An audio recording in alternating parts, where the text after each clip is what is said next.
On va prendre un peu le pouls avec les supporters qui ont suivi ce match en Belgique, notamment ce match il était retransmis à l'Auto-World à Bruxelles. Éric Bévert, vous avez vécu la rencontre avec pas mal de supporters argentins notamment, je pense. On les voit derrière vous.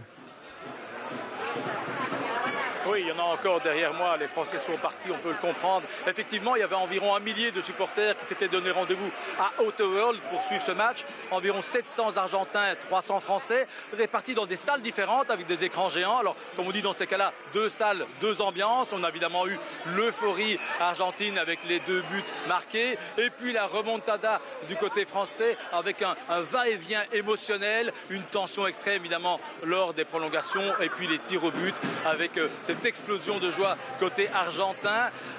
Des Argentins qui évidemment restent en soirée maintenant pour assister à la remise des médailles, à la remise des prix qui prolonge la fête. On peut comprendre, les Français ont quitté Auto-World un peu plus tôt, la tête basse, mais dans un fair play exemplaire, il faut bien le reconnaître. Ils ont applaudi les Argentins. Il n'y a évidemment eu aucune tension entre les deux groupes, même s'ils étaient dans des salles différentes, mais se sont retrouvés à la sortie. Vous allez le voir d'ailleurs dans ces quelques témoignages, réactions recueillies juste après le match, témoignages recueillis avec Nicolas Lejuste et Jérémy De Salle.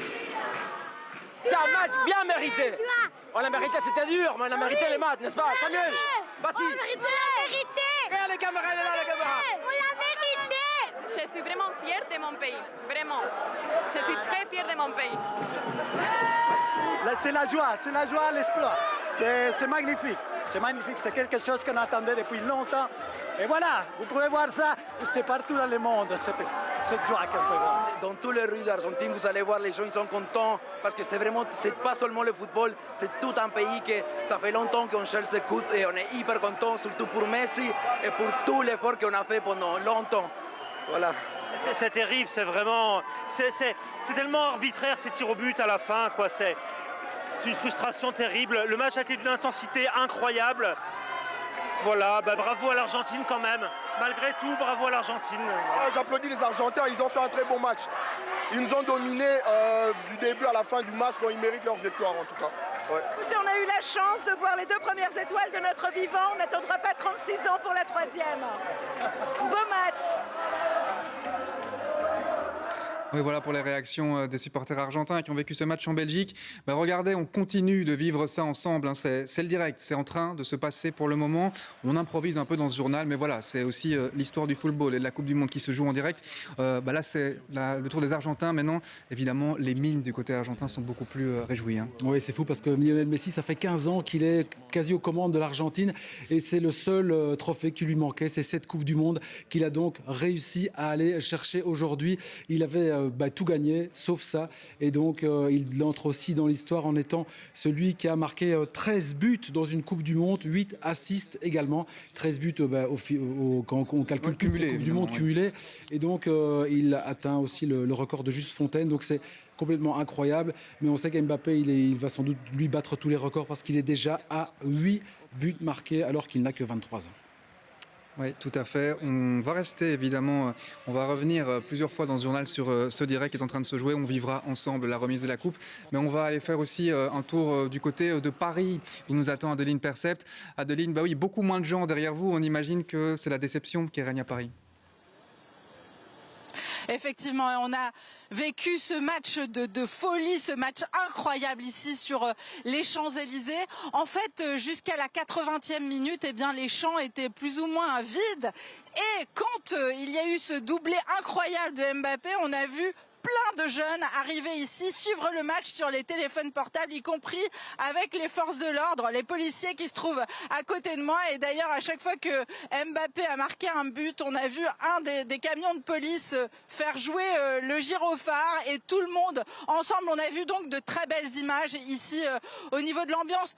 Tout le monde est un peu déçu effectivement à la fin de ce match, bien sûr, mais les supporters avec qui on a parlé sont très très fiers de leurs joueurs. Ils les attendent de pied ferme pour les accueillir comme il se doit ici à Paris. Et puis on va quand même accueillir l'un des champions du monde, Lionel Messi, qu'on va voir jouer bien sûr comme d'habitude au Paris Saint-Germain. Oui, évidemment, il y aura un champion du monde qui jouera au Paris Saint-Germain avec un finaliste, Kylian Mbappé. Merci beaucoup, Adeline Percept. Et regardez, là, c'est en train de se jouer en direct à Doha. On attend Lionel Messi et c'est sans doute l'une des images qu'on verra demain dans tous les journaux. Dans quelques secondes, ils vont lever cette fameuse Coupe du Monde. Je pense que ça faisait 36 ans qu'ils attendaient ça, les Argentins. Oui, avec troisième Coupe du Monde, troisième étoile donc pour les Argentins qui s'étaient imposés en 1976, mais également en 1978 et en 1986. On se souvient la fameuse épopée au Mexique avec cette victoire argentine qui avait éliminé la Belgique. Et regardez ça, regardez. Et voilà, 86 de Maradona, mais non, c'est l'autre Maradona, Messi. C'est le capitaine emblématique, c'est peut-être lui qui va détrôner celui qui est dans tout le cœur des Argentins. On sait que Maradona, c'était la star absolue. Et donc Lionel Messi, aujourd'hui, va sans doute prendre encore une nouvelle dimension, si c'est encore possible. À 35 ans, ce sera bel et bien sa dernière Coupe du Monde. Et le voilà donc pour le seul trophée qui lui manquait. Lionel Messi qui va pouvoir porter cette Coupe du Monde dans quelques instants. Oui, on a vu l'entraîneur Scaloni, l'entraîneur argentin, qui a vraiment amené cette sélection au top. Vous le voyez, Lionel Messi et cette Coupe du Monde qu'il voulait tellement, c'est le seul trophée qui lui manquait. Eh bien, il va pouvoir le brandir dans quelques secondes, juste après que Gianni Infantino et l'émir du Qatar lui aient remis ce qui semble être une cape, apparemment. Ouais. Voilà. Et c'est vrai que vous parlez de Scaloni qui avait dit que cette finale n'allait pas se résumer à un duel entre Mbappé et Messi. Et bien finalement, c'est à ça qu'on a eu droit, à un duel entre deux parce grands qu'on a joueurs. vu une équipe argentine vraiment qui a été très solidaire et qui tactiquement aussi, en tout cas en première mi-temps, a vraiment étouffé les Français. Et c'est sans doute ça qui va permettre à Lionel Messi de soulever la coupe dans quelques secondes. Ouais, ils nous font attendre encore avant de prendre cette coupe du monde. Pour ça, il y a un peu de sport pour nous aussi, Christophe. Voilà, ils nous font un peu attendre, mais c'est notre moment, là, c'est notre mi-temps. Voilà, 15 ans, ça fait 15 ans qu'il attendait ça, Lionel Messi, qui va pouvoir rejoindre après ses coéquipiers au PSG. Vous savez quoi, on va regardez cette image, elle est là, c'est Lionel Messi qui va soulever cette Coupe du Monde. On va prendre le son, peut-être de Vincent Langundries, qui va commenter ça pour nous. Il a commenté toute la Coupe du Monde. On l'écoute. Il la caresse comme un enfant. Il a un enfant de plus dans sa famille désormais, Lionel Messi. Et il va en faire profiter tous ses partenaires qui se sont donnés corps et âme pour lui dans cette Coupe du Monde. Messi pour l'éternité et pour toujours.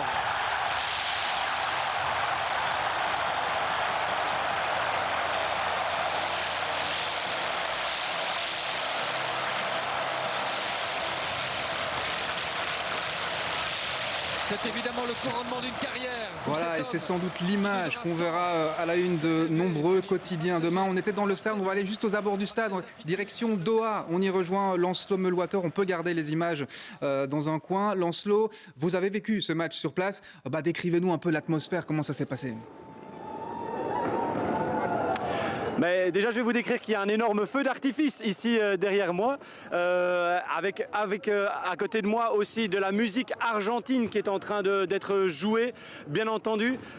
Il y a certainement une chose qu'il faut relever, c'est cet homme, Lionel Messi, qui assiste véritablement au couronnement de sa carrière. Ici, rappelez-vous, en 2015, il avait voulu arrêter la sélection argentine. Il avait pris une première retraite à la suite d'une finale de Copa América perdue. Il a finalement été convaincu de revenir dans cette sélection. Est revenu en 2018 pour disputer la Coupe du Monde.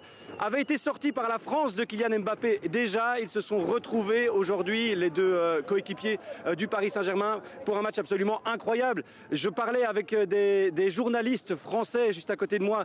On se disait tous ensemble qu'on avait peut-être assisté au match du siècle, en tout cas à la finale de Coupe du Monde du siècle. C'est une évidence absolue parce que ce match, tout le monde s'en souviendra, notamment via le scénario, via l'identité des buteurs qui étaient véritablement les stars annoncées et qui ont répondu présent avec un doublé de Lionel Messi, un triplé de Kylian Mbappé en finale de Coupe du Monde. C'est sûr, ici, les supporters argentins sont encore à l'intérieur, mais ils vont déferler d'ici quelques instants à côté de nous et ils vont commencer à faire la fête.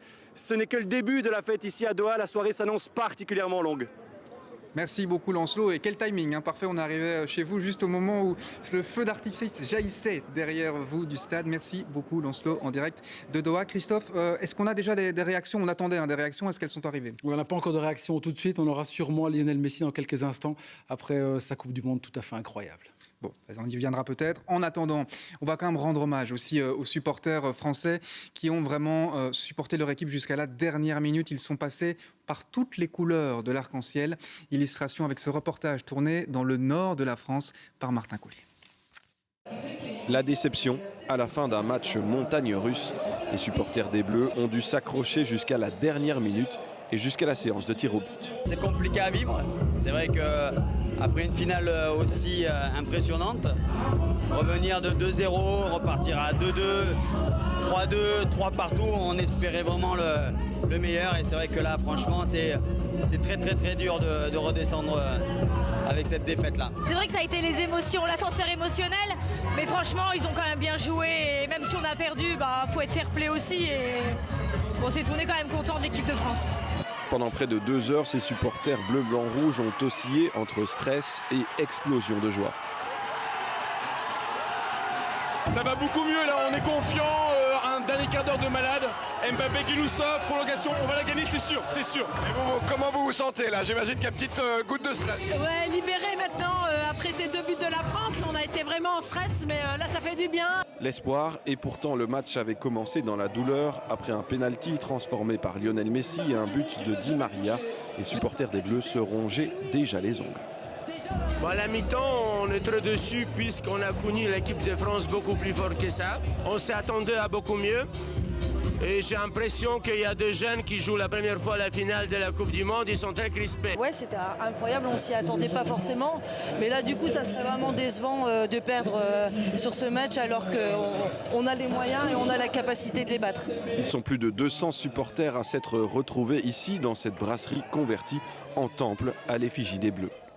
On a tout réhabilité le restaurant en fan zone, en stade de football. En fait, je voulais qu'avec des loges en haut à l'étage, avec derrière un truc plus convivial avec les familles. Et on a vraiment voulu faire un gros truc, oui. Si ici la déception se lit sur les visages, tous restent fiers du parcours de leur équipe, même si pour la 3e étoile, il faudra encore faire preuve de patience. Oui, rendez-vous en 2026 peut-être, et puis rendez-vous aussi avant avec vous. Merci beaucoup Christophe Destange pour ce journal d'espoir, et j'en profite pour vous remercier au nom de toute la rédaction d'avoir été aussi assidu. Chaque jour, on va vous laisser aller vous reposer. Merci beaucoup Christophe.